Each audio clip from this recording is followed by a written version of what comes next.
कैलासवासी विष्णुपंत कोटे बरोबर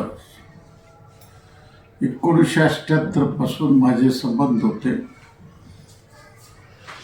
काही वेळेला नामदार सुशील कुमार शिंदेना भेटण्याकरता त्यांची भेट घ्यायची.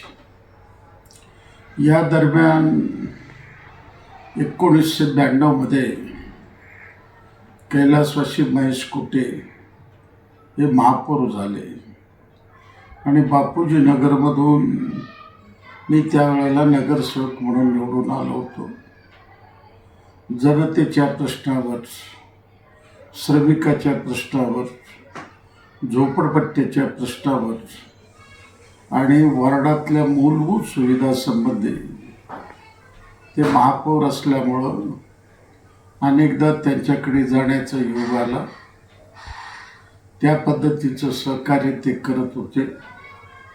असं 1992 पासून त्यांच्याबरोबर माझे मैत्रीचे संबंध निर्माण झाले. 95ला आमदार झालो. अनेक प्रश्न त्यावेळेला महानगरपालिकेकडे प्रलंबित होते. त्यावेळेला त्यांच्या कानावर या गोष्टी घालायच्या. अशा पद्धतीनं त्यांच्याबरोबर गेले 32 वर्षापासून माझा मैत्रीचे संबंध आहेत. आणि असा माणूस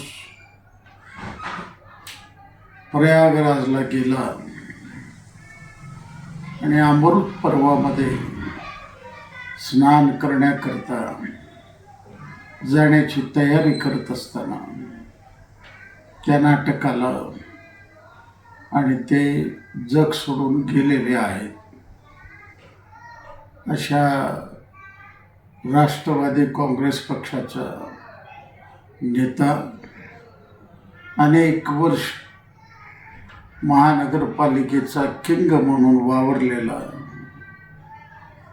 विशेष करून जुन्या घरकुलमध्ये पाणी, रस्त्याने ड्रेनेज आणण्याची महत्त्वाची कामगिरी केलेला कैलासवासी महेश कोटे आपल्यामधून निघून गेलेले आहेत. याबद्दल मी समस्त श्रमिकाच्या वतीनं त्यांना भावपूर्ण श्रद्धांजली वाहतो.